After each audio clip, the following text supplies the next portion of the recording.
Astaghfirullah. Bismillahirrahmanirrahim. Assalamualaikum warahmatullahi wabarakatuh.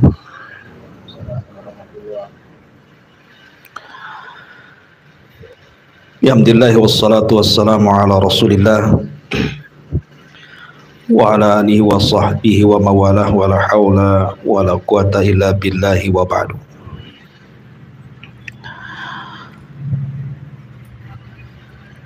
Alhamdulillah, segala puja dan puji hanya milik Allah Subhanahu wa taala.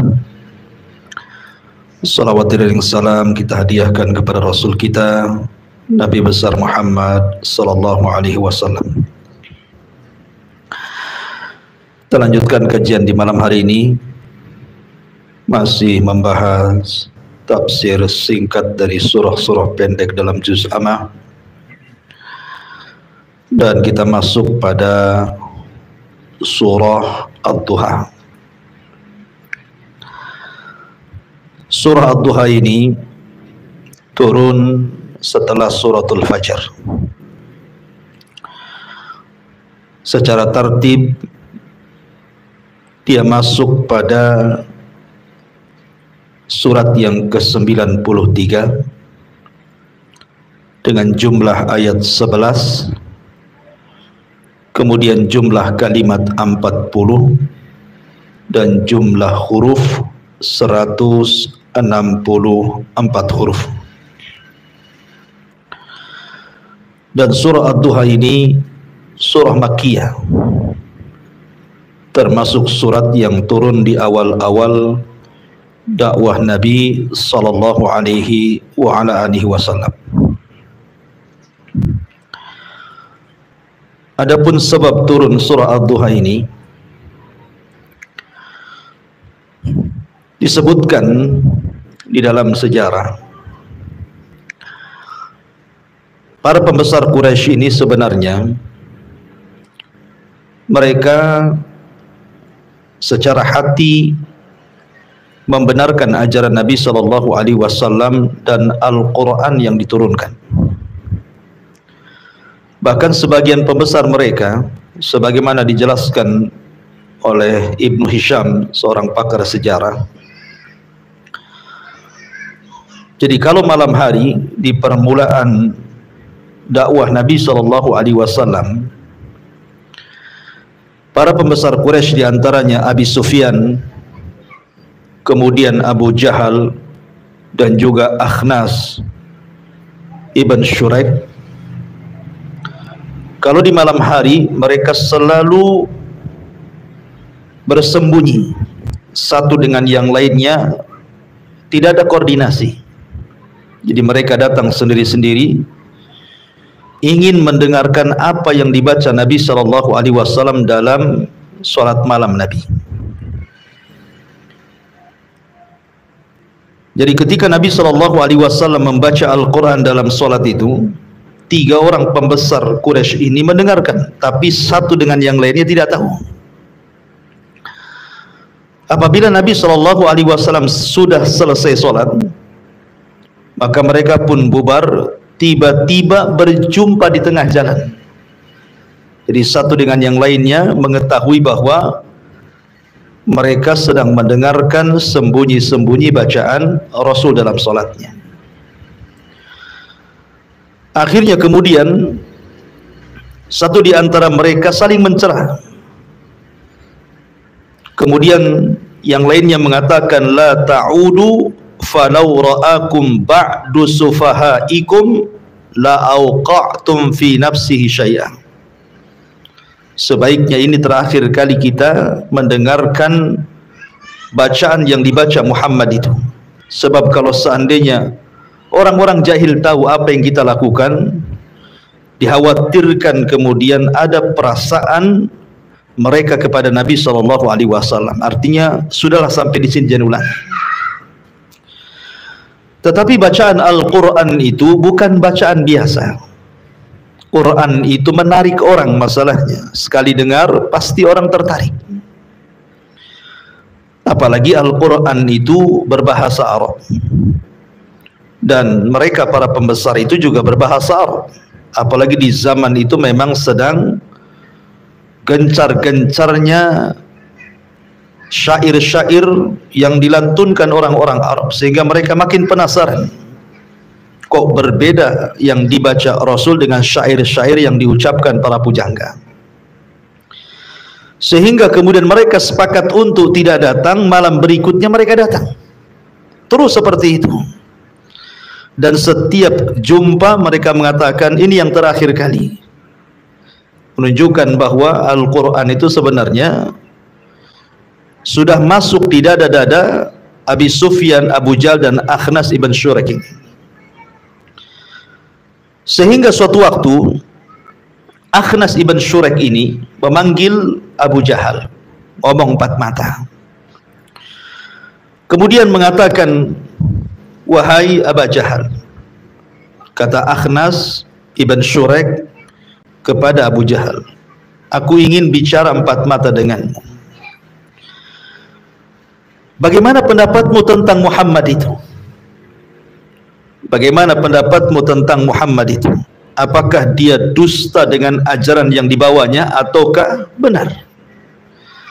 Kata Abu Jahal, demi Allah aku tidak pernah mendengar dari lisan Muhammad itu sesuatu yang dusta. Artinya Abu Jahal membenarkan sebenarnya. Akan tetapi kata Abu Jahal, kalaulah bukan karena perselisihan kabilah diriku dengan kabilah Muhammad itu, maksudnya kabilah Rasul, kabilah Abdul Manaf dan kabilahnya Abu Jahal berselisih pendapat. Kemudian Akhnas ibn Syurek bertanya, ada masalah apa dengan kabilah Abdi Manaf itu?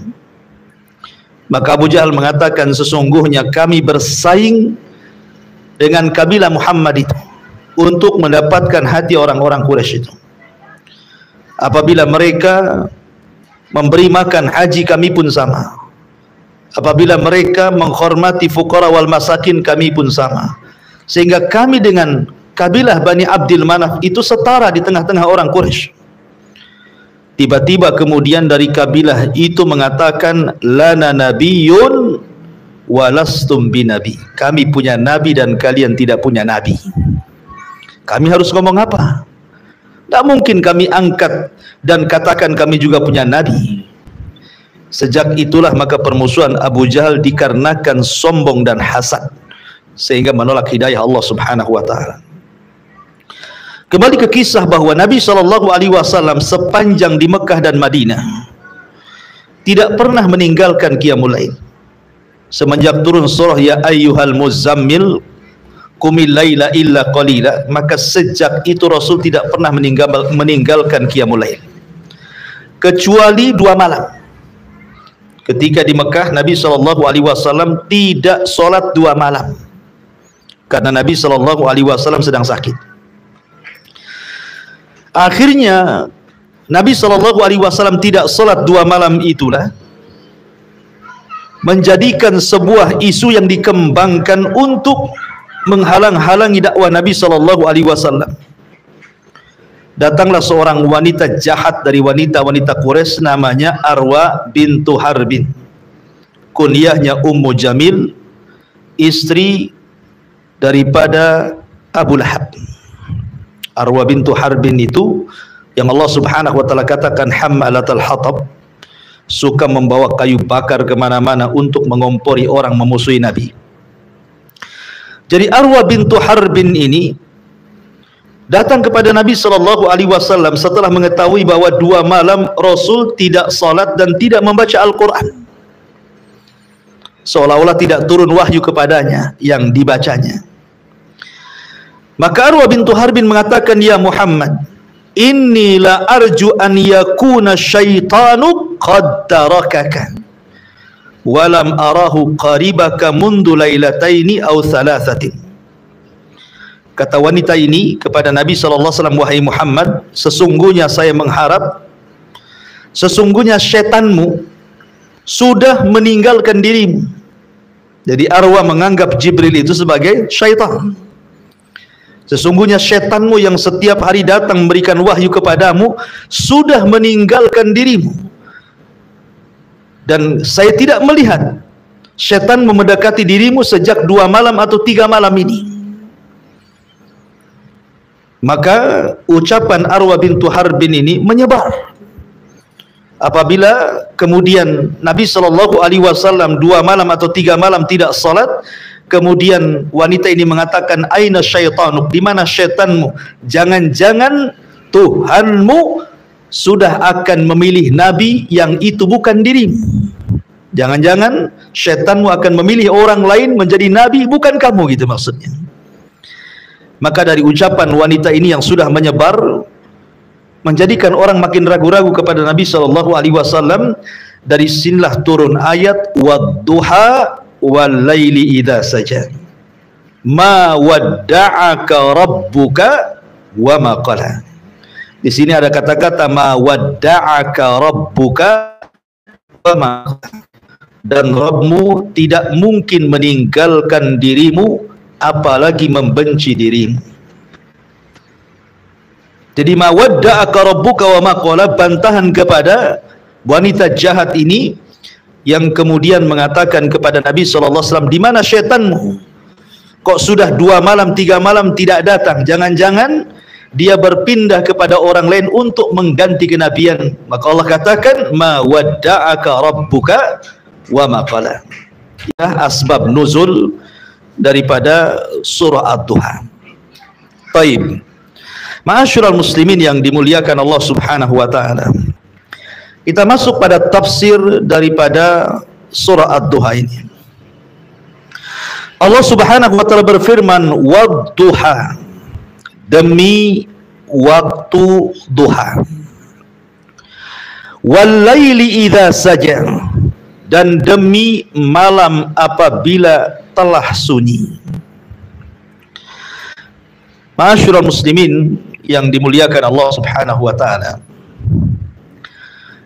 Kalau kita memperhatikan Al-Qur'anul Karim, apabila Allah bersumpah di beberapa ayat dalam surat dalam Al-Qur'an, itu kebanyakan Al-Qur'an itu, kalau kita perhatikan sumpahnya Allah lebih kepada bersumpah kepada waktu. Kita perhatikan banyak Allah itu bersumpah dengan waktu, kan? Seperti Allah mengatakan wal asri, demi waktu asar atau demi masa, wal fajri, demi waktu fajar, gitu ya. Kemudian di sini wadduha, demi waktu duha. Dan banyak sekali dalam Al-Qur'an itu Allah Subhanahu wa taala bersumpah dengan waktu. Boleh enggak seandainya ada seseorang yang sangat mencintai pasangannya bersumpah dengan waktu, wadduha, demi waktu duha aku mencintai dirimu, umpamanya.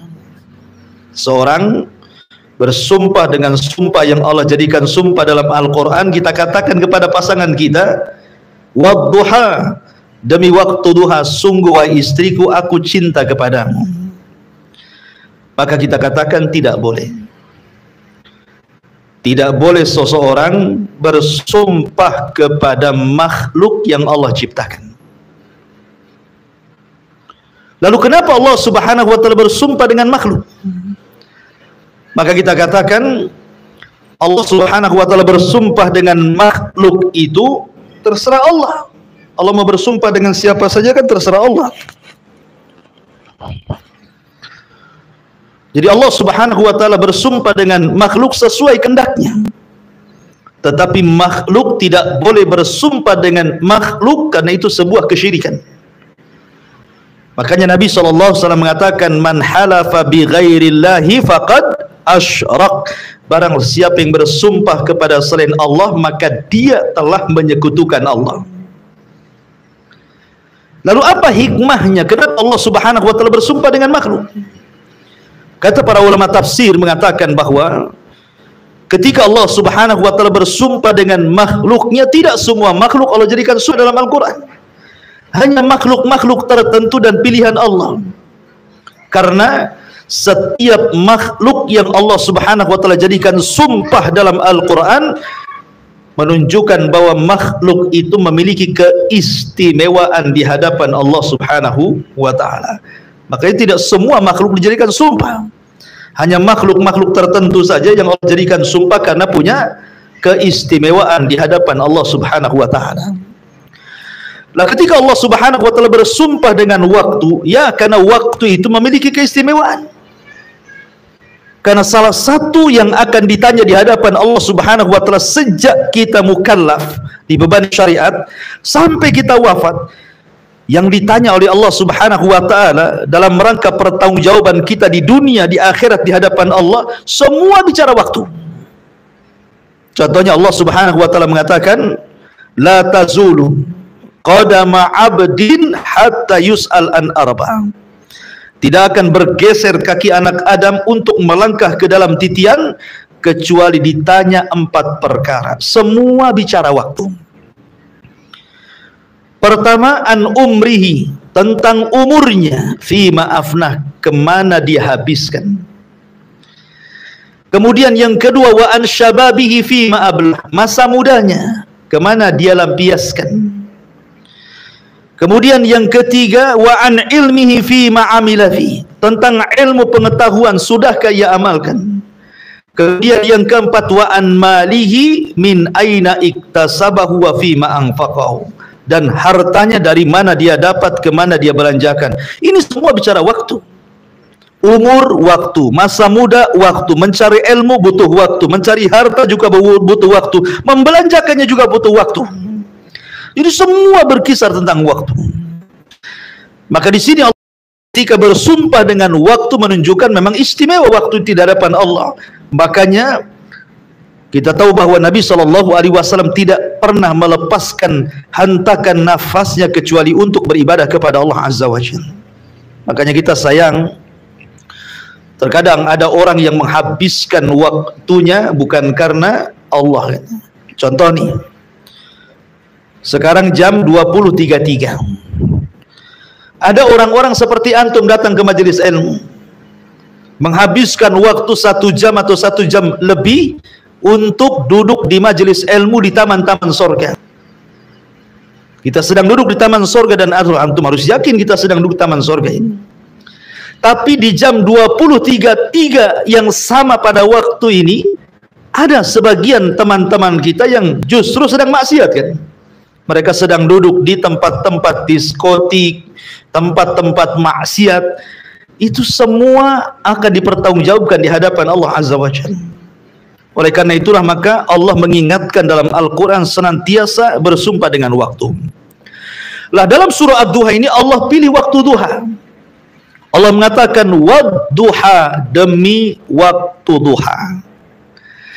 Waktu duha ini, ada yang mengatakan bahwa waktu duha itu ma'ruf mulai dari terbitnya matahari meninggi 1 tombak sampai zawal. Zawal itu sampai matahari tergelincir ke arah barat sedikit masuk waktu zuhur. Itulah waktu duha. Jadi waktu duha itu sejak terbit matahari sampai zawal, waktu tergelincir matahari ke arah barat masuk waktu zuhur, itulah disebut duha. Ada yang mengatakan tidak, maksud waktu duha itu ya dari pagi sampai sore, itulah duha. Kenapa? Karena dalam ayat ini lawannya walaili idza saja, demi malam apabila telah menutup. Dan waktu malam itu ketika terbenam matahari sampai kemudian datang fajar shadiq atau ketika terbitnya matahari. Berarti waktu duha dalam ayat ini maksudnya dari pagi sampai sore gitu loh. Karena lawannya juga malamnya dari sejak maghrib sampai pagi gitu ya. Tapi yang jelas, kenapa Allah Subhanahu wa taala menjadikan duha sebagai sumpahnya? Karena waktu duha itu waktu nasyat, waktu harakat. Waktu orang semangat-semangatnya untuk bekerja, waktu orang bergerak-geraknya untuk berjalan, waktu orang itu kemudian sedang berjalan ke sana kemari untuk mencari maisha. Itulah waktu duha. Ya kan, semangatnya orang bekerja kan pagi sampai siang kan, kalau siang ke atas sudah mulai malas kan itu ya. Ya karena itulah kemudian dijadikan sumpah oleh Allah Subhanahu wa taala. Ma'asyiral muslimin yang dimuliakan Allah Subhanahu wa taala. Di dalam Al-Qur'an Allah Subhanahu wa taala ketika menyebut waktu salat, Allah hanya menyebut 3 waktu dalam sumpahnya kan. Wadduha, waktu duha, dan di situ ada salat duha.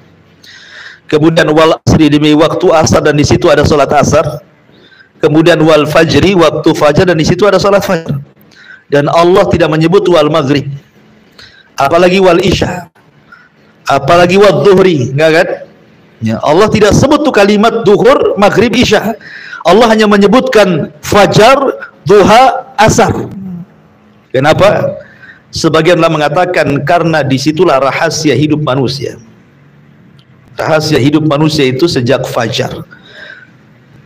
Makanya kalau orang bangun di waktu fajar, maksudnya subuh, kemudian tidak tidur sampai syuruk, maka sesungguhnya dia telah mendapatkan berkah satu hari itu.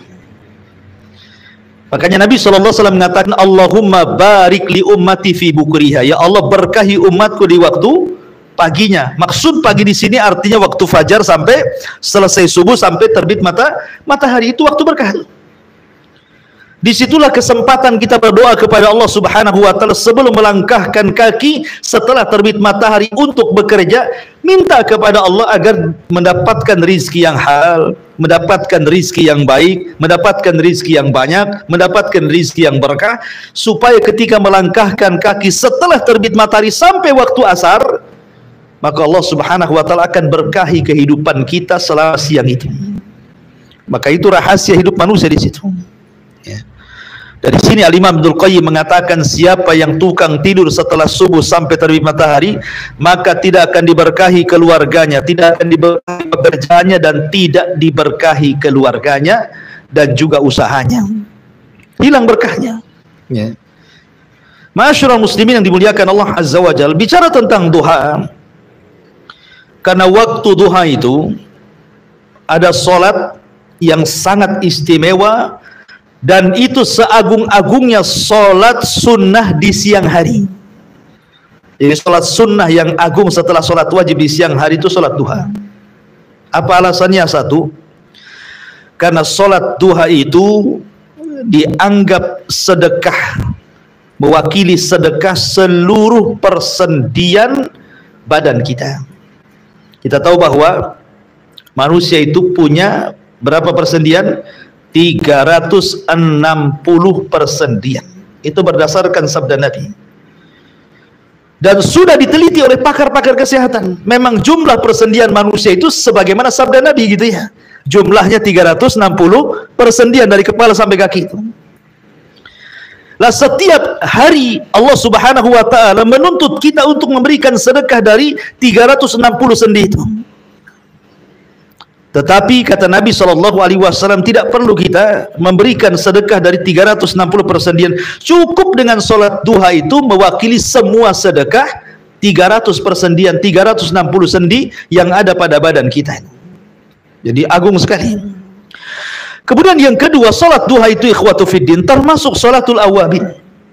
Solatnya orang-orang yang mengharap dan kembali kepada Allah Subhanahu wa Ta'ala. Bayangkan, seafdol-afdolnya solat duha kapan? Saat anak-anak unta berlarian karena kepanasan kakinya. Ya, sekitar jam 10, 11 itu seafdol-afdolnya waktu duha itu. Karena Rasul mengatakan seafdol-afdolnya waktu duha hina tarbidul hisal, ketika anak-anak unta berlarian karena kakinya kepanasan. Kalau jam 8 kan belum panas gitu ya. 9 belum panas, biasanya panas itu jam 10, jam 11 itu mulai panas tuh. Disitulah seafdal-afdalnya waktu solat duha. Dan solat duha itu solatul awabin, solatnya orang yang mengharap dan ingin kembali kepada Allah. Bayangkan coba, di waktu duha dari pagi sampai zuhur itu ahli dunia sedang sibuk dengan dunianya. Orang yang punya toko sibuk dengan tokonya, orang yang punya pasar sibuk dengan pasarnya, orang yang punya ladang sibuk dengan ladangnya, orang yang punya sawah sibuk dengan sawahnya, orang yang punya kantor sibuk dengan kantornya, orang yang punya sekolah sibuk dengan sekolahannya. Pokoknya waktu itu sibuk-sibuknya ahli dunia dengan dunia. Tiba-tiba kemudian di tengah-tengah kesibukan manusia dengan dunia, Anda keluar dari kesibukan itu, kemudian Anda sholat. Menunjukkan Anda ini orang-orang pilihan. Keluar dari kesibukan dunia dan mengejar akhirat. Di tengah-tengah orang mengejar dunia, Anda mengejar akhirat. Makanya wajar solat duha itu disebut awabin. Ya, solat yang hamba yang ingin kembali mengharap Allah Subhanahu wa taala. Makanya besar pahalanya gitu kan. Karena di tengah-tengah orang mengejar dunia lalu Anda mengejar akhirat, menunjukkan Anda adalah orang pilihan Allah Subhanahu wa taala, karena tidak semua bisa orang di tengah-tengah kesibukan dunia tiba-tiba menyingkir dan menghadap Allah. Itu jarang sekali. Orang kalau sudah sibuk dunia mana mikir akhirat kan itu ya. Karena bagaimanapun dunia itu sagalatna amwaluna wa ahluna. Biasanya menyibukkan kita itu dunia itu. Tapi ketika orang sibuk tiba-tiba keluar, oh memang kita orang pilihan. Makanya salat disebut salatul awabin. Ya. Kemudian yang ketiga, solat duha itu termasuk kifayatullah lil muhafidin. Allah akan memberikan kecukupan kepada orang-orang yang melaksanakan duha. Boleh jadi ini juga ada orang yang berkeyakinan kalau ingin banyak rizkinya solat duha kan ini. Karena memang ada riwayat yang mengatakan dalam sebuah hadis kursi, Ibnu Adam arka'ali min awalin nahar arba'a raka'atin akfika akhirah. Kata Allah dalam hadis kursi, Ibnu Adam, anak Adam, telah ruku kepadaku dari awal siang, 4 rakaat itu sudah mencukupkan kepada dirimu, kepada orang yang sholat 4 rakaat itu dari awal sampai akhir. Allah cukupkan, Allah berikan kecukupan. Kemudian juga sholat duha ini memiliki pahala besar. Perhatikan sabda Nabi sallallahu alaihi wasallam, "Man shallat duha itsnatai asyrata rak'atan banallahu lahu qasran fil jannah." Barang siapa yang melaksanakan salat duha 12 rakaat, maka Allah Subhanahu wa taala akan bangunkan 1 istana di sorga.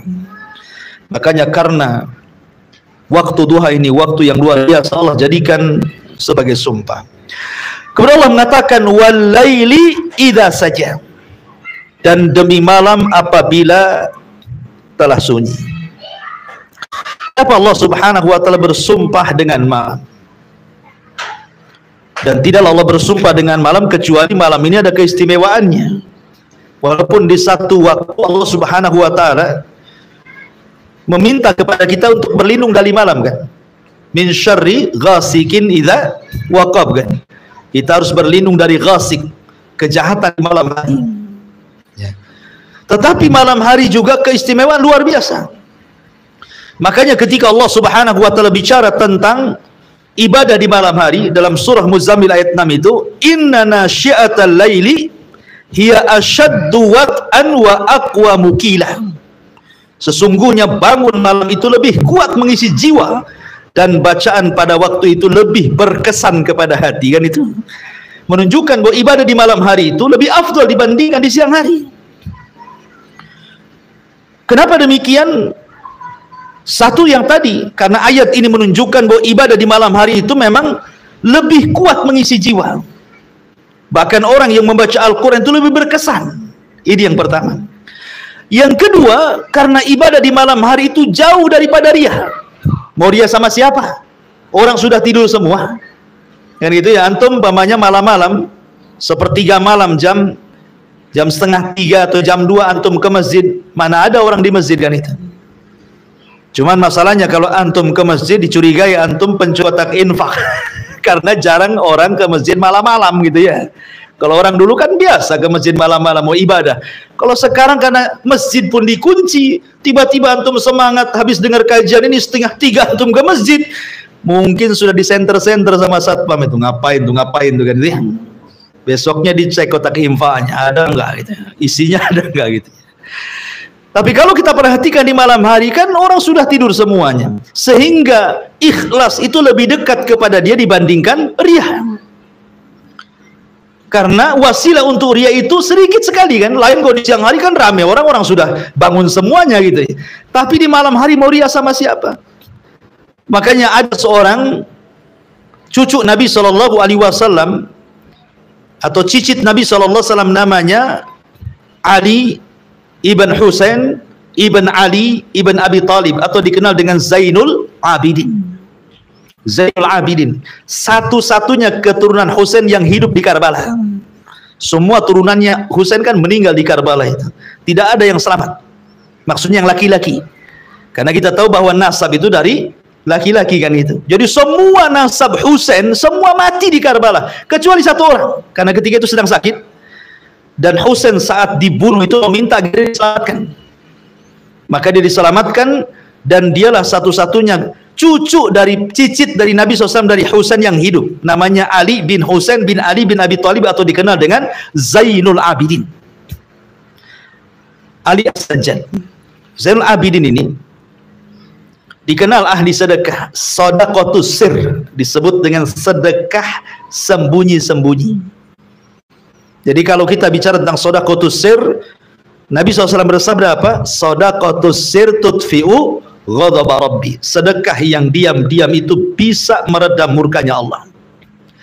Jadi Zainul Abidin atau Ali bin Husain ini kalau tiap malam dia menggendong satu kaleng gandum. Dia cari orang-orang miskin kota Madinah. Sehingga setiap malam dia berkeliling ke orang-orang miskin di kota Madinah itu sampai 70 rumah orang miskin setiap malam dia taruh di situ. Setiap malam 70 rumah. Dia bawa, dia gendong, letakkan di situ, letakkan di situ, letakkan sudah. Kemudian malam berikutnya dia cari lagi, malam berikutnya dia cari lagi. Setiap malam seperti itu. Ya. Karena Allah Subhanahu wa taala berikan rizki kepada Zainul Abidin ini, rizki yang melimpah. Tapi orang-orang masih juga mencela Zainul Abidin dan mengatakan orangnya pelit, tidak pernah sedekah kepada fuqara wal masakin. Kenapa? Karena tidak diketahui orang sedekahnya.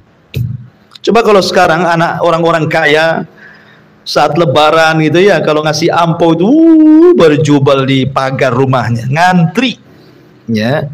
Dari mana kita tahu? Ya karena ada pemberitaan.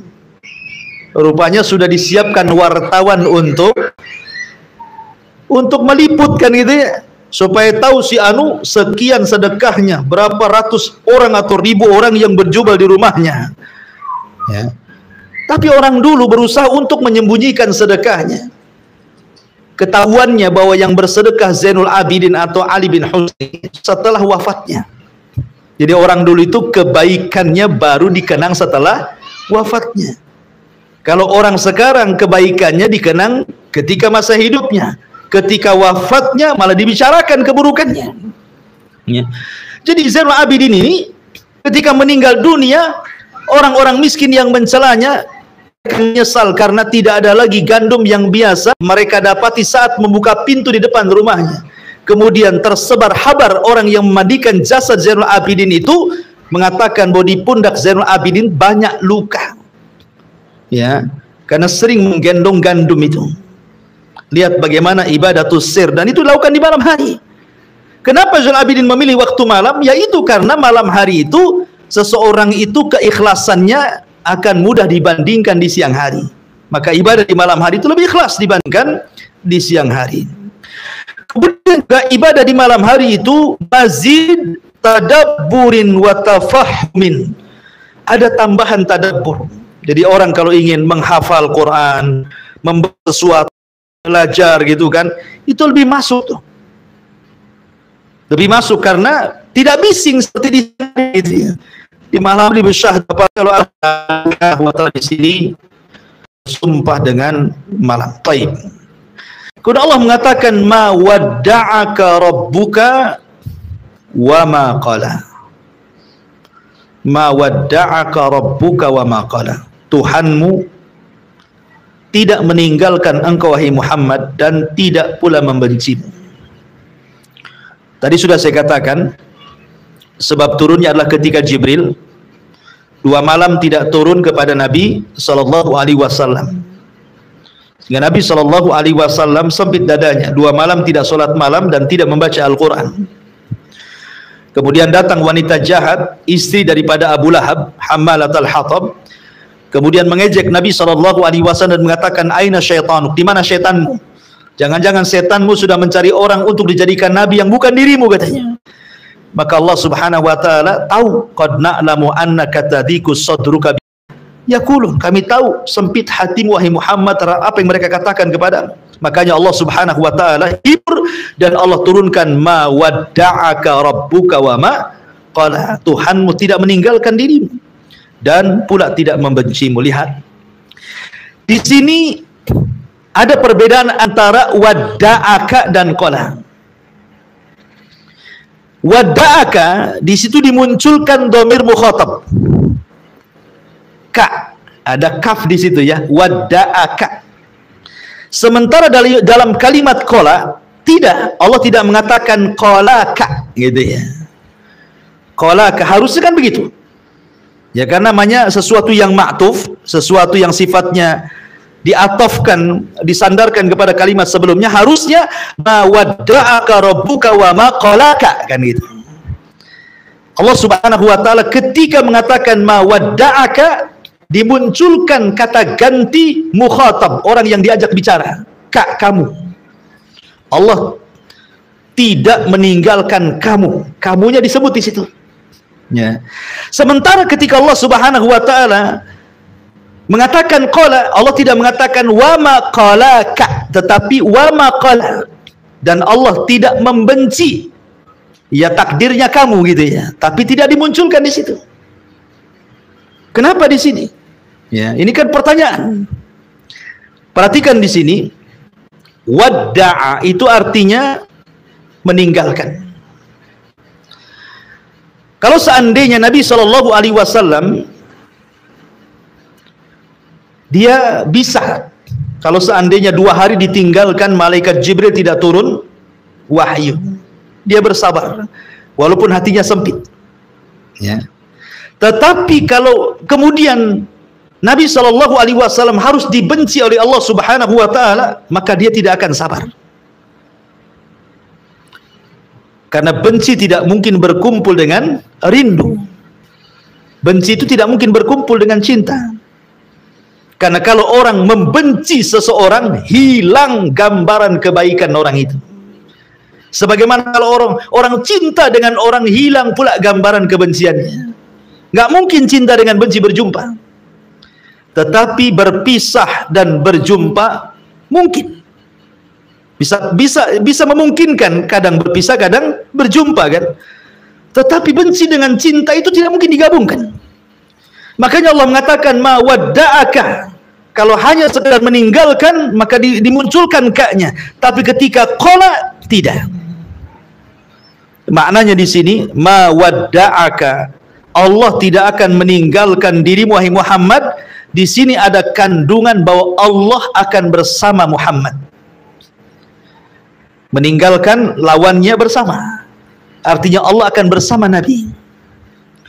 Kemudian wa maqala, Allah akan mencintai Nabi, karena lawan daripada benci adalah cinta kan itu ya. Berarti ma wadda'aka rabbuka wa maqala, di sini Allah menjanjikan kepada Rasul bahwa aku akan bersama dirimu terus wahai Muhammad, dan aku akan terus cinta kepadamu. Nah gitu maknanya. Ma wadda'aka rabbuka wa maqala. Dan konsekuensinya, kalau Allah Subhanahu wa taala sudah bersama Rasul, maka apapun yang terjadi dengan Rasul tidak akan memadaratkan Rasul. Makanya kenapa di dalam surah Al-Fatihah apabila kita mengatakan iyyaka na'budu wa iyyaka nasta'in, hanya kepadamu ya Rabb kami beribadah dan hanya kepadamu kami ya Rabb meminta pertolongan. Kalimat nasta'in, meminta pertolongan, itu artinya kita meminta kepada Allah agar Allah Subhanahu wa taala jangan pernah meninggalkan kita pada setiap urusan kita. Inilah yang dijadikan doa Nabi SAW. Dalam sebuah doanya Nabi SAW mengatakan, ya Rabb la takilni nafsi tarfa, ya Rabb la takilni ila nafsi tarfata ainin.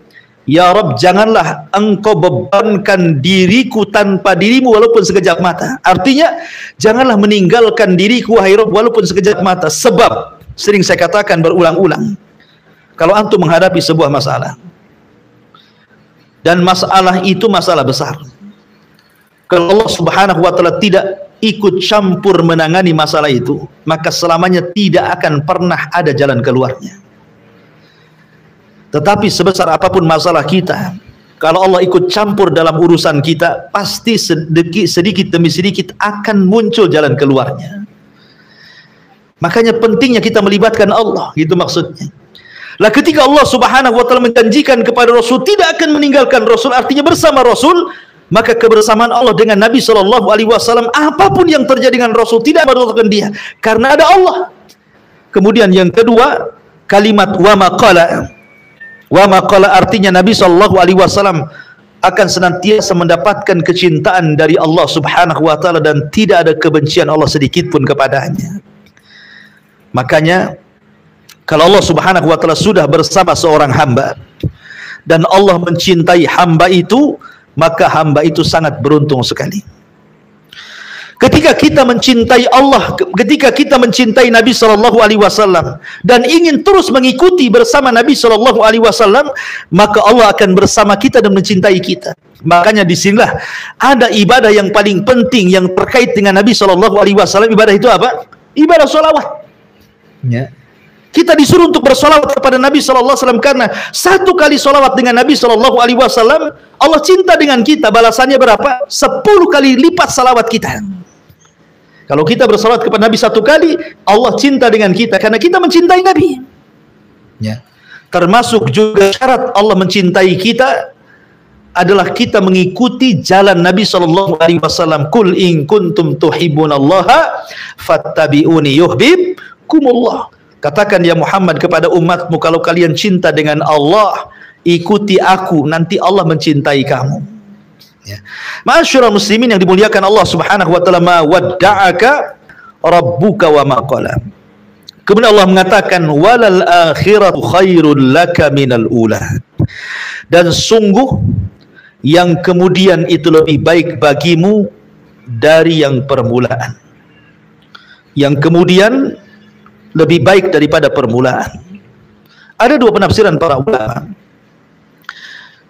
Yang pertama maksudnya yang kemudian lebih baik daripada yang permulaan, artinya dalam kehidupan Nabi sallallahu alaihi wasallam, maka setelah hijrah Nabi sallallahu alaihi wasallam jauh kondisi Rasul lebih baik dibandingkan ketika Rasul berada di kota Mekah. Ya kan? Di kota Mekah Rasul ditekan, di kota Mekah Rasul diintimidasi, di kota Mekah Rasul dikatakan gila, dikatakan sihir, dikatakan macam-macam. Tapi kemudian setelah hijrah ke kota Madinah, kehidupannya jauh lebih baik. Termasuk juga kehidupan Nabi sallallahu alaihi wasallam itu semakin hari semakin baik ibadahnya kepada Allah. Jadi semakin hari berlalu datang, minggu pergi datang, bulan berlalu datang, tahun, dan terus sampai kemudian Rasul wafat, maka setelahnya jauh lebih baik daripada sebelumnya. Itu penafsiran yang pertama, dan harusnya kita seperti itu. Harusnya kita seperti itu, kan itu bentuk muhasabah kan. Muhasabah itu hari ini harus lebih baik daripada kemarin. Ya, minggu ini harus lebih baik daripada minggu kemarin. Bulan ini harus lebih baik daripada bulan kemarin. Jangan sebaliknya. Karena itu akan menjadikan keburukan bagi kita. Karena orang yang setiap hari akan lebih baik kehidupannya, maka akan ditutup wafatnya seperti itu. Husnul khatimah. Ya. Ataupun penafsiran yang kedua, maksudnya wal akhirah, ya akhirat maksudnya. Akhirat itu jauh lebih baik dibandingkan dunia. Akhirat itu jauh lebih baik dibandingkan dunia. Perhatikan ada beberapa poin. Pertama, ketika Al-Quran ataupun hadis-hadis Nabi SAW berbicara tentang qimatud dunia, harga dunia dibandingkan akhirat, sampai-sampai beberapa poin menjelaskan bagaimana qimatud dunia itu, harga dunia. Pertama dipermisalkan dengan bil kaili, dengan timbangan. Perhatikan hadis Nabi SAW. Wallahi mad dunya fil akhirati illa mithlu ma yaj'alu ahadukum isbahu hadhihi wa asyara Yahya bis sababati fil yam falyandur bima tarji. Kata Nabi SAW, demi Allah, permisalan dunia dengan akhirat itu seperti seseorang mencelupkan jarinya di tengah lautan, kemudian dicabut kembali, maka tetesan dari jari dari air lautan itu itulah dunia, sementara lautan itu akhiratnya. Seperti itulah perbedaan dunia dengan akhirat. Jadi kalau kita celupkan jari di tengah lautan, kemudian kita angkat, tetesan inilah yang dijadikan rebutan satu dunia oleh manusia. Ya, sementara akhirat itu bagikan lautan yang tanpa batas. Lihat di sini Allah, Nabi SAW mempermisalkan dengan kail. Ya. Kemudian yang kedua, mempermisalkan dengan dirham, dengan uang. Kata Nabi SAW, ketika sahabat Rasul dengan Nabi SAW lewat ke pasar, tiba-tiba kemudian berjumpa dengan kambing, bangkai kambing yang cacat. Kemudian Nabi SAW mengatakan kepada para sahabatnya, maukah di antara kalian membeli bangkai kambing yang cacat ini dengan 1 dirham? Mempermisalkan dengan dirham, dengan uang. Kata Nabi SAW, ayyukum yuhibbu anna hadha lahu bidirhamin. Maukah di antara kalian membeli bangkai kambing yang cacat dengan 1 dirham ini? Faqalu, sahabat mengatakan, tidak mungkin wahai Rasul, seandainya binatang ini hidup, kalau cacat siapa yang mau 1 dirham? Ya. Maka Nabi SAW mengatakan, ketika sahabat mengatakan seperti itu, fa wallahi lad dunya ahwan 'ala Allah min alaikum. Demi Allah, dunia ini jauh lebih rendah. Dunia ini jauh lebih rendah dibandingkan dunia. Ya. Kemudian juga Nabi SAW mempermisalkan dengan masahah, dengan jarak gitu ya. Kata Nabi SAW, maudhi'u sauti fil jannati khairun minad dunya wa ma fiha. Tempat cemeti di sorga itu jauh lebih baik dibandingkan dunia dan isinya. Ya. Bahkan Nabi Allah Subhanahu wa taala mempermisalkan dengan tijariyah, dengan perniagaan. Allah mengatakan, la yaghurrannaka taqallubul ladzina kafaru bil bilad. Jangan kalian terpukau dengan orang-orang kafir yang kesana kemari berniaga, sehingga ini jadi orang kaya, pengusaha, punya PT kesana kemari, punya perusahaan di berbagai negara. Jangan kau terperdaya dengan mereka dan terpukau dengan mereka, kata Allah. Kenapa? Mata'un qalil summa ma'wahum jahannam wa bi'sal mihad. Kan itu hanya kenikmatan sebentar, tetapi ujung daripada kehidupan mereka di akhirat, mereka akan masuk ke dalam jahanam, dan itu seburuk-buruk tempat bagi mereka. Biasanya orang kalau melihat orang kaya seperti orang-orang di zaman Qarun. Ketika melihat Qarun, mereka mengatakan, kapan aku jadi seperti Qarun, kan begitu. Kan gitu ya. Nah, ketika kita melihat ahlu dunia itu kan berangan-angan seperti ahli dunia, kan itu. Ketika ada orang punya mobil bagus, kapan saya punya mobil kayak dia? Ada rumahnya tingkat, kapan rumah saya ditingkat? Ketika orang punya ini, kapan saya seperti itu? Seperti itulah angan-angannya manusia. Makanya Allah Subhanahu wa taala mengatakan, la yaghurrannaka taqallubal ladzina kafaru bil. Jangan terpukau dengan orang-orang kafir yang kesana kemari mencari dunia sampai kaya. Kenapa? Karena itu mataun qalil, kata Allah. Itu kenikmatan sebentar. Mereka tidak akan hidup lama. 70 tahun, contoh umpamanya ada pengusaha besar ketimpa kontainer, mati dia. Sampai di situlah dunianya. Ya, sampai di situ dunianya. Untuk siapa ahli waris rebutan? Ya, jadi disinilah dikatakan wal akhiratu khairun laka minal ula. Akhirat jauh lebih baik dibandingkan dunia. Karena Allah mengatakan wala saufa yu'tika rabbuka fatardha. Dan sungguh Tuhanmu pasti memberikan karunia kepadamu sehingga engkau menjadi puas, menjadi redha. Wala saufa yu'tika, dan kelak Allah akan memberikan kepadamu ya Muhammad Rabbmu fatardha, dan engkau akan puas. Ya, karena Allah Subhanahu wa taala sudah banyak memberikan keutamaan kepada Nabi sallallahu alaihi wasallam di dunia dan di akhirat. Perhatikan, di dunia Allah Subhanahu wa taala memuji Rasul dengan baiknya akhlak. Allah katakan manusia terbaik di kolong langit yang akhlaknya dipuji oleh Allah secara langsung dalam kitabnya hanyalah Rasul. Wa innaka la'ala khuluqin azim. Dan itu pemberian yang luar biasa. Ya. Kemudian yang kedua, Allah Subhanahu wa taala memberikan tazkiyah kepada Nabi sallallahu alaihi wasallam sebagai nabiyur rahmah. Wa ma arsalnaka illa rahmatan lil alamin. Kemudian yang ketiga, Allah Subhanahu wa taala menjaga Nabi. Makanya nanti ada kalimat wa wajadaka yatiman fa'awa kan. Rasul itu terakhir yatim. Tetapi lihat bagaimana Allah Subhanahu wa taala memberikan inayahnya. Kebanyakan anak yatim itu ditelantarkan kan itu. Kebanyakan anak yatim. Umumnya anak yatim itu ditelantarkan. Tapi Nabi tidak pernah ditelantarkan oleh Allah Azza wa Jalla. Habis ibunya meninggal, berpindah kepada pamannya Abdul Muttalib. Abdul Muttalib meninggal, berpindah kepada Abu Talib. Abu Talib meninggal, kemudian berpindah kepada Khadijah. Khadijah meninggal, berpindah kepada orang-orang Ansar, dan begitu seterusnya. Ini pemberian Allah di dunia, ya kan? Termasuk juga Allah jadikan Nabi itu sebagai khatamul anbiya, penutup para nabi. Tidak ada nabi sepeninggalnya, dan itu pemberian luar biasa. Termasuk Allah mengampuni dosanya yang telah, yang sedang, dan yang akan datang. Termasuk juga Al-Quran ketika menyebutkan panggilan para nabi, Allah tidak pernah menyebut nama ya Muhammad, tidak.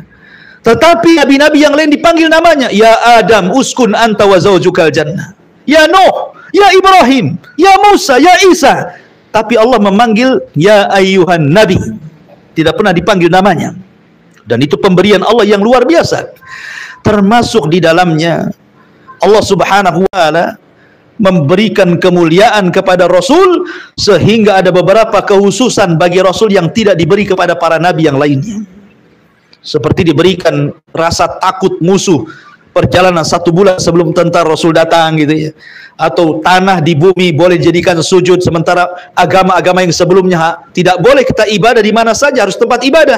Tapi Islam boleh sholat di mana saja, di jalan raya, di trotoar pun kalau memang terdesak kan itu ya, boleh sholat di situ. Ya, tapi jangan untuk konten. Jangan pula untuk konten sholat di trotoar. Seperti yang masyhur sekarang, ada orang kawin dengan kambing.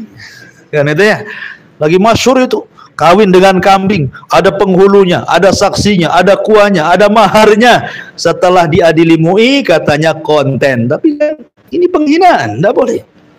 Ya, kawin itu ibadah sakral. Ya, kambingnya pula cantik. La haula wala quwata illa billah.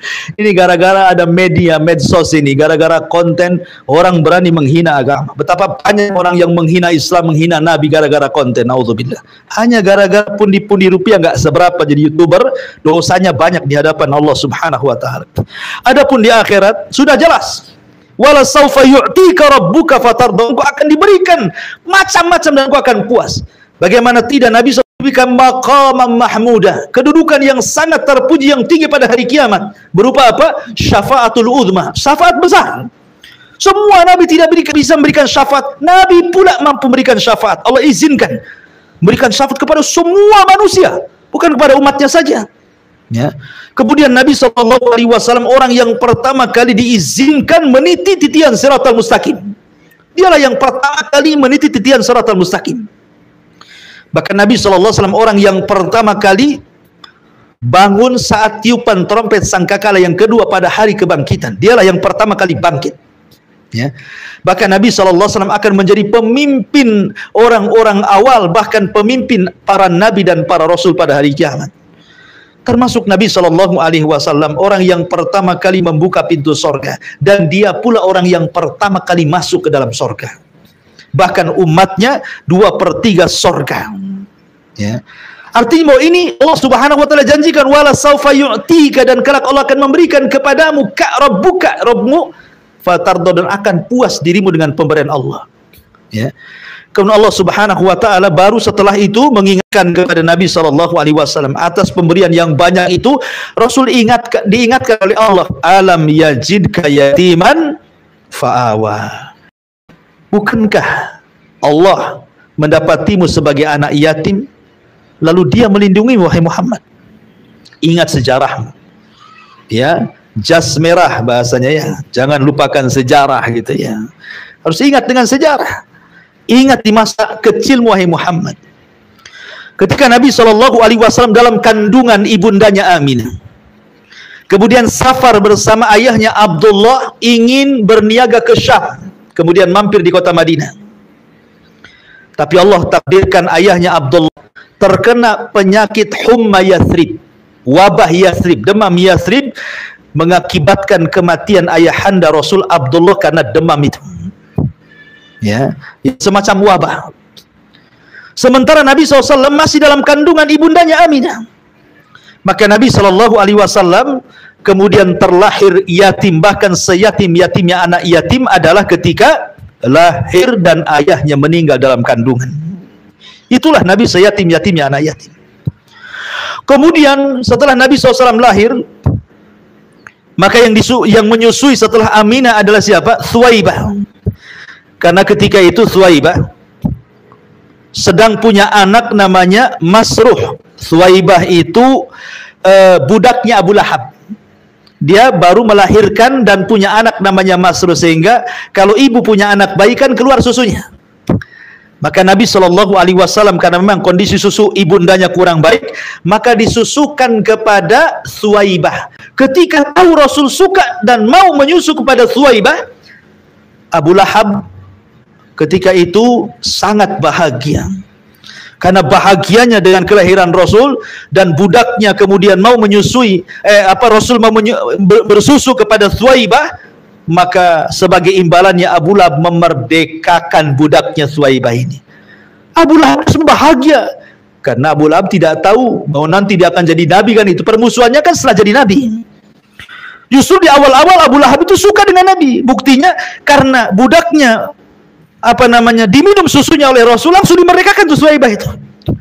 Dan Thuwaibah ini sempat hidup ketika Nabi SAW hijrah dari Madinah. Dia ingin memberikan hadiah kepada Thuwaibah ke Mekah, tapi sayang Thuwaibah sudah meninggal dan anaknya juga Masruh sudah meninggal dunia. Ingin membalas kebaikannya karena Rasul itu tidak pernah melupakan kebaikan orang, ya, tapi sayang sudah meninggal semua, ya.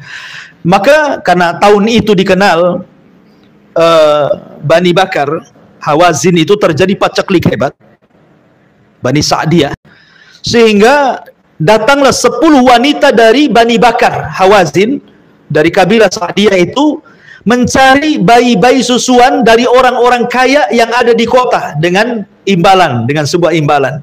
Maka angkatlah 10 wanita dari Bani Sa'diyah, dari Bani Bakar Al-Hawazin itu.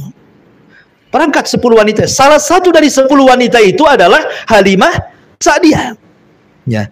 Lah 9 wanita ini sudah lebih dulu, padahal berangkatnya sama-sama, karena memang Halimah menggunakan atan itu keledai perempuan, sehingga kan jalannya kurang gitu ya. Dan juga unta yang sangat rapuh, yang sangat kecil, yang sangat kurus, sehingga ketinggalan dari 9 wanita yang sebelumnya sudah berangkat. Ketika sampai di Mekah, 9 orang wanita kawannya sudah mendapatkan bayi-bayi orang kota untuk dibawa pulang, sementara Halimah sudah tidak mendapatkan siapapun yang ada di kota Mekah itu kecuali Nabi SAW. Itu pun ditolak oleh para wanita-wanita yang datang. Alasannya kenapa? Pertama, memang keluarganya miskin. Yang kedua, memang Rasul anak yatim. Ya, tidak mau mereka. Kalau saya ambil, dibayar apa saya ini, bahasan seperti itu, sehingga tidak diambil tuh bayi itu, kecuali Halimah Sa'diyah. Maka ketika mengetahui tidak ada bayi kecuali Nabi SAW, suaminya ketika itu datang kepada istrinya dan mengatakan, sudahlah nggak apa-apa, kita ambil saja, mudah-mudahan membawa berkah. Itu harapan suaminya. Harapan suaminya kepada istrinya Halimah Sa'diyah agar dibawa sajalah orang ini. Akhirnya kemudian Abdullah ibn Harith setelah mengatakan kepada Halimah Sa'diyah istrinya, dibawalah bayi Nabi. Tetapi masalahnya subhanallah, baru saja berada di pangkuannya atan itu, atan saya katakan dari apa? Keledai perempuan. Keledai perempuan ini dia harus mengeluarkan susu kalau punya anak kan. Ini kan tidak punya anak, nggak keluar susunya. Tiba-tiba keajaiban Allah Subhanahu wa taala, penuh susunya tuh keledai perempuan itu. Padahal di malam itu mereka tidur sejelek-jeleknya kondisi karena kelaparan. Tiba-tiba setelah membawa bayi Nabi, tiba-tiba susunya menggelembung, padahal tidak punya anak tuh keledai perempuan itu. Karena berkahnya Rasul, akhirnya mereka pun minum dari air susu keledai itu dan mereka pun merasa segar. Akhirnya mereka pun sehat. Kata Abdullah ibn Harith suaminya, subhanallah, anak ini sungguh mubarak, diberkahi. Maka berangkatlah menuju Bani Bakar atau Hawazin atau kabilah Sa'diyah. Rupanya mereka duluan yang sampai dibandingkan 9 wanita yang sudah dahulu membawa bayi itu. Karena berkahnya jadi kuat tuh binatangnya. Ya. Dan ketika Rasul sampai saja, turun hujan. Kan itu kan sudah lama paceklik tuh. Ya, daerah itu. Tiba-tiba turun hujan. Nah, ini berkah yang kedua. Kemudian kambing-kambing di daerah itu gemuk-gemuk dengan kehadiran Nabi SAW, dan intinya banyak sekali. Namun sayang ketika usia Rasul, ada yang mengatakan 4, ada yang mengatakan 6 tahun, terjadi pembelahan dada sehingga mengkhawatirkan Halimah jangan-jangan setan datang, padahal itu Jibril. Kemudian dikembalikan kepada ibundanya Aminah. Lah ketika Aminah kemudian hendak ziarah kuburan ayahandanya Rasul SAW ke Madinah, kemudian pulangnya di Allah takdirkan dia meninggal dunia. Maka kemudian Aminah itu kan punya budak namanya Barakah, atau dikenal dengan Ummu Aiman. Maka Ummu Aiman membawa Rasul ketika itu masih kecil gitu ya, untuk dititipkan kepada pamannya siapa? Kepada kakeknya Abdul Muthalib. Tapi Abdul Muthalib hanya 2 tahun, kemudian diserahkan, diwasiatkan kepada Abu Talib. Karena Abu Talib ini miskin, kemudian Nabi SAW dilatih berniaga, dilatih bekerja, sampai akhirnya Allah berikan anugerah kepada Rasul istri yang kaya, yang soleha, yang disebut dengan Khadijah. Saat pamannya meninggal, Khadijah meninggal, kondisi Rasul terpuruk, maka datang orang-orang Ansar masuk Islam dan akhirnya menjadi pelindung Nabi SAW. Wa wajadaka yatiman fa'awa. Maka Allah jadikan kau yatim, tetapi Allah tetap melindungi kamu. Rasul tidak terlantar. Di mana banyak orang-orang yatim terlantar, tapi Rasul tidak terlantar sama sekali. Kenapa? Fa'awa, Allah yang melindungi. Dari tangan ke tangan kan itu. Dari ibundanya ke Suwaibah, dari Suwaibah ke Halimah, dari Halimah ke Abdul Muthalib, dari Abdul Muthalib ke Abu Talib, dari Abu Talib kepada Khadijah, dari Khadijah sampai kepada Ansar. Kan itu ya. Fa'awa. Ya, Allah Subhanahu wa taala melindungi Nabi sallallahu alaihi wasallam. Kemudian Allah mengatakan wa wajadaka dhallan fahada. Dan dia Allah mendapati dirimu sebagai orang yang tersesat, lalu dia memberikan petunjuk. Ingat kalimat dolal, dolan, tersesat itu bukan lawan petunjuk. Nabi bukan kafir kemudian masuk Islam, bukan. Ya, maksudnya dolan di sini kata para ulama, seperti yang dikatakan Syekh Muhammad Amin Al-Shinqiti rahimahullahu taala. Dolan tersesat di sini maksudnya Rasul itu tetap berada di atas agama Ibrahim. Karena Allah Subhanahu wa taala yang mengatakan kan, fitratallahi allati fataran nas. Jadi Nabi SAW walaupun di tengah-tengah para penyembah berhala, Rasul tidak pernah menyembah berhala. Tidak pernah tersesat jadi orang musyrik, tidak. Tidak pernah tersesat jadi orang kafir, tidak. Rasul itu agamanya Hanif. Agamanya Hanif artinya mail anis syirki, jauh daripada kesyirikan. Dia tahu Allah, dia mentauhidkan Allah secara umum, tetapi dia tidak tahu bagaimana cara menyembahnya. Karena belum ada syariat solat, belum ada syariat zakat, belum ada syariat puasa, belum ada syariat haji, belum ada syariat macam-macam. Tetapi secara umum Rasul itu mentauhidkan Allah. Cuman bingung dia, bagaimana cara menyembahnya gitu ya. Makanya Allah mengatakan wa wajadaka dhallan. Ya, dia mendapati dirimu sedang bingung. Tetapi fahada, lalu dia memberikan petunjuk, baru turun wahyu. Ada perintah sholat, zakat, puasa, haji, baca Quran, berzikir, macam-macam, birrul walidain, ya kan? Macam-macam syariat itu datang kepada Nabi SAW. Maka Allah memberikan petunjuk bagaimana cara yang rinci beribadah kepada Allah Subhanahu wa taala. Wa wajadaka dhalan fahada. Kemudian Allah mengatakan wa wajadaka ailan fa'aghna. Dan dia mendapatimu sebagai orang yang kekurangan, lalu dia memberikan kecukupan. Ada 4 penafsiran para ulama. Apa yang dimaksud? Dia mendapatimu sebagai orang yang kekurangan, lalu memberikan kecukupan. Yang pertama, seperti yang saya katakan tadi, Allah Subhanahu wa taala memberikan kecukupan kepada Rasul dengan tarbiyah Abu Talib. Kemudian setelah paman-pamannya meninggal, kemudian dengan hartanya Khadijah. Ya. Kemudian dengan pertolongan Abu Bakar, hartanya Abu Bakar. Jadi Nabi SAW diperkaya dengan tarbiyah Abu Talib, dengan hartanya Khadijah, dengan hartanya Abu Bakar. Karena Rasul yang mengatakan pintu masjid tertutup bagi kalian kecuali Abu Bakar. Karena seolah-olah harta dia adalah harta diriku. Maka Allah berikan kecukupan dengan itu. Termasuk juga dengan pertolongan orang-orang Ansar. Ini penafsiran yang pertama. Penafsiran yang kedua, kalimat fa'aghna, lalu dia mencukupi, artinya Nabi SAW diberikan para sahabat yang betul-betul setia dengan Nabi SAW sampai mereka rela mengorbankan jiwa dan harta mereka untuk agama. Allah cukupi dengan itu. Kemudian yang ketiga dengan qanaah. Allah Subhanahu wa taala berikan keleluasan hati Rasul. Ketika Umar bin Khattab radhiyallahu anhu melihat Rasul sedang tertidur di atas pelepah kurma, ada bekas-bekas pelepah kurmanya itu. Kemudian kata Umar, ya Rasulullah, Raja Kisra lah enggak seperti kamu, Raja Kaisar enggak seperti kamu, orang-orang Persia itu. Kenapa kamu seperti ini? Layaknya kok seperti mereka lah, kan begitu. Kata Rasul mengatakan, ya Umar, apakah engkau merelakan dunia dan meninggalkan akhirat? Sungguh akhirat lebih baik dibandingkan dunia. Sungguh akhirat jauh lebih baik dibandingkan dunia. Jadi Nabi SAW diberikan kelebaran hati, dan itulah kekayaan yang sesungguhnya. Ketika hati seseorang lapang, maka lapanglah dunia baginya. Ketika hati itu sempit, maka sempitlah dunia baginya. Kemudian yang nomor 4, penafsiran para ulama, artinya dulu engkau miskin, tidak bisa berhujjah, tidak bisa membantah, tapi Allah berikan Al-Quran kepadamu sehingga engkau bisa membantah, engkau kaya hujjah sekarang. Nah, ada juga yang mentafsirkan seperti itu. Engkau sudah kaya dalil. Kalau orang musyrik mengatakan seperti ini, kau bisa berhujjah dengan Quran kepada mereka. Ada juga yang mentafsirkan wa wajadaka ailan fa'agna, artinya diberikan kekayaan hujjah sehingga bisa berhujjah kepada orang-orang kafir. Kemudian di sini sebagai jawabannya, fa'ammal yatima fala takhar, maka terhadap anak yatim janganlah engkau berlaku kasar.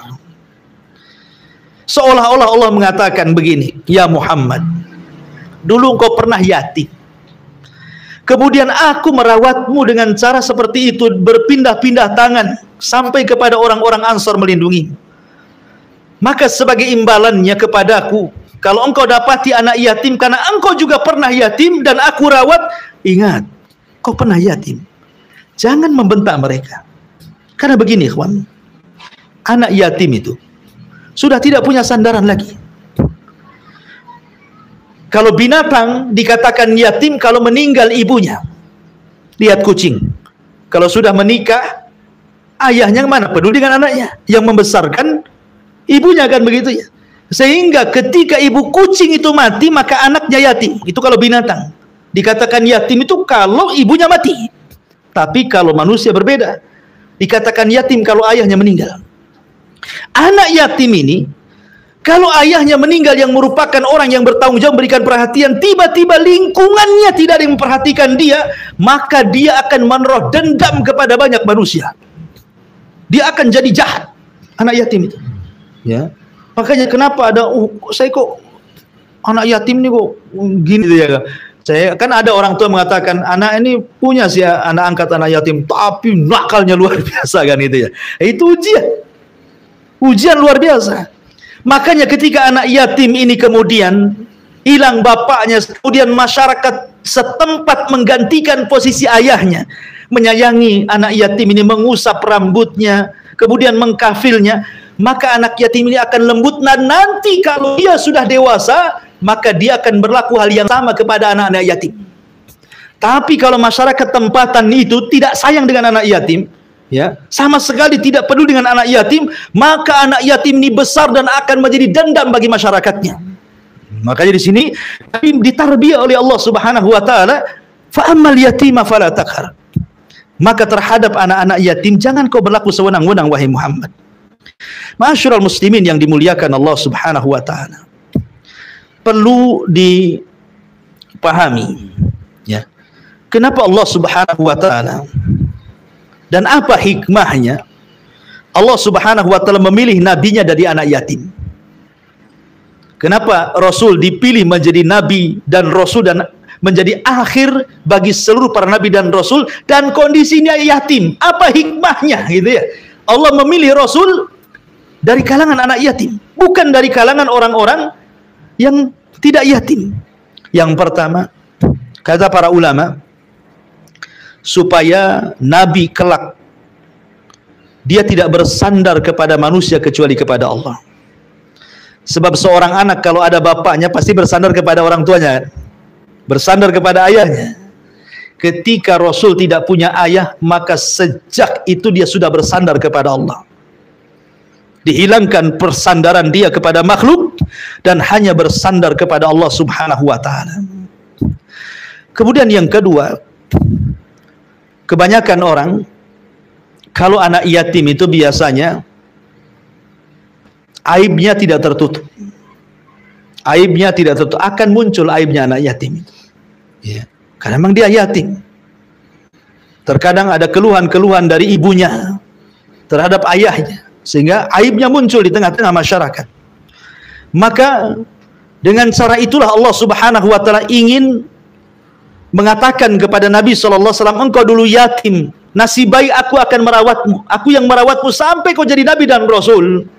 Maka karena anak yatim itu tidak mudah untuk menutup aib mereka, tutup aib mereka. Kau seorang Nabi, kau pernah yatim, tutup aib mereka. Ya. Kemudian yang kedua, supaya ja'alahu yatiman liya'lam kulla ahadin anna fadilatahu minallah ibtidaan. Dijadikan Nabi SAW anak yatim supaya setiap orang mengetahui bahwa karunia itu langsung datang dari Allah, bukan dari kedua orang tuanya. Allah yang mendidik Nabi SAW, termasuk juga yang terakhir, an ya'rifa qadral yatama, supaya Rasul tahu kedudukan anak yatim. Makanya Allah jadikan dia anak yatim, supaya kelak dia kalau sudah besar tahu kedudukan anak yatim. Kenapa demikian? Terkadang orang hidup susah itu supaya dia bisa susah, seperti Nabi Yusuf alaihi salatu wassalam tidak pernah kenyang. Walaupun dia jadi menteri ekonomi kan itu di masa Fir'aun itu kan, dia orang kaya, tapi kalau makan gak pernah kenyang Nabi Yusuf itu. Sampai-sampai ditanyakan, kenapa engkau tidak pernah kenyang wahai Yusuf? Ketika engkau makan, apa kata Yusuf? Akhafu an ashbafa ansal jia'. Aku takut kalau aku kenyang, aku lupa lapar. Aku lupa jadi orang susah. Ya. Tetapi orang kaya kalau kemudian berusaha untuk terbiasa susah, ketika dia hilang kekayaannya, terbiasa dia susah kan itu. Tapi ketika orang kaya tidak biasa susah, Allah uji dengan kesusahan, bisa-bisa dia mati berdiri itu. Betapa banyak orang kaya yang kemudian mati gila kan itu ya, gara-gara tidak terbiasa susah. Wallahu alam. Kemudian Allah mengatakan fa ammal yatima fala taqhar. Adapun anak yatim jangan kau membentaknya. Kenapa demikian? Orang-orang jahiliyah, kalau seandainya Allah berikan rahmat pada hatinya, kasih sayang kepada hati orang-orang Arab jahiliyah, terutama orang-orang tua kafir Quraisy itu seperti Abu Jahal, Abu Sufyan, Abu Jahal, kemudian yang lainnya, diberikan sedikit rahmat dalam hatinya, tentu mereka akan mudah menerima hidayah Allah. Tetapi karena para pembesar Quraisy itu hatinya keras, tidak punya rahmat kepada anak-anak fuqara wal masakin, kepada anak-anak yatim, wajar kalau mereka kemudian mendustakan agama. Lihat firman Allah Azza wa Jalla, ara'aita alladhi yukadzibu bid-din fadzalika alladhi yad'ul yatim wala yahuddu ala ta'amil miskin. Tidakkah kau lihat para pendusta agama itu? Mereka orang-orang yang menghardik anak yatim dan tidak menyeru manusia untuk memberi fuqara wal masakin. Itulah pendusta agama. Dan itu para pembesar Quraisy. Kalau seandainya para pembesar Quraisy ada sedikit rahmat dalam hatinya, cinta dengan fuqara wal masakin dan anak yatim, yakin hidayah akan masuk. Tapi karena keras hatinya, hidayah tertutup kepada mereka. Sehingga Allah turunkan ayat ara'aital ladzi yukadzibu bid-din. Masyarul muslimin yang dimuliakan Allah Subhanahu wa taala, masih banyak ya ini karena sudah 9:30 ya. Sudah malam ya. Insyaallah kita lanjutkan tafsir surah Wadduha. Sebelum saya tutup, mungkin diantara ibu bapak ingin bertanya, silahkan kalau ingin bertanya. Kita buka tanya jawab 1 atau 2 pertanyaan.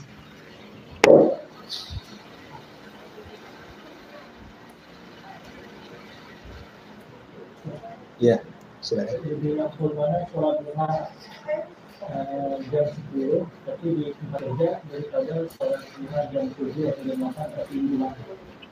Iya. Lebih afdal mana sholat duha di pagi hari atau di siang hari? Gak usah bicara tempat kerja atau di rumah, karena kita bicara tentang waktu. Ya.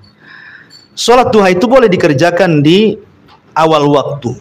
Makanya ketika para ulama bicara tentang sholat syuruk, dalam hadis Nabi SAW, siapa yang sholat subuh berjamaah dan tidak beranjak dari tempatnya, dia berzikir kepada Allah, kemudian muncul matahari sampai meninggi 1 tombak, kemudian dia sholat 2 rakaat, sholat syuruk, maka pahalanya sama dengan haji dan umrah secara sempurna. Ketika ulama bicara tentang sholat syuruk, ada sebagian ulama mengatakan syuruk itu duha yang diawalkan. Jadi ada sebagian ulama yang mentafsirkan atau berpendapat bahwa sholat syuruk itu adalah sholat duha yang diawalkan. Tapi sebagian ulama mengatakan tidak, ya syuruk sendiri, duha sendiri, karena syuruk itu ada kaitan dengan hadis tadi, satu rangkaian dengan orang yang sholat subuh berjamaah dan tidak beranjak dari tempatnya, kemudian dia sholat 2 rakaat, maka pahalanya sama dengan haji dan umrah secara sempurna. Ada yang mengatakan duha sendiri, syuruk sendiri. Tapi ketika ulama mengatakan bahwa itu adalah bagian daripada sholat duha yang diawalkan, menunjukkan boleh sholat duha itu diawalkan. Tetapi kalau bicara tentang afdoliyah waktu, sekali lagi karena ada hadis Rasul bahwa afdol-afdolnya sholat duha itu hina tarmadul fisal, ketika anak-anak unta itu berlarian, ya, artinya di waktu-waktu ketika bumi sudah panas, ya kan, aspal sudah panas gitu ya, jalan sudah panas, halaman rumah sudah panas. Nah, itulah seafdol-afdolnya waktu duha, mau di kantor mau di rumah sama saja, ya. Ada yang mengatakan sholat duha itu tidak terbatas, yang penting 2 rakaat 2 rakaat. Tapi ada yang mengatakan bahwa duha itu dibatasi 8 rakaat, ya kan. Ada yang mengatakan 12 rakaat, itu tergantung khilaf, ya kan. Tapi yang jelas, ya kita sholat duha saja, mau 2 rakaat, mau 4 rakaat, mau 8 rakaat, kan itu. Yang penting kita melaksanakan duha, dan itu seafdol-afdolnya waktu. Wallahu a'lam.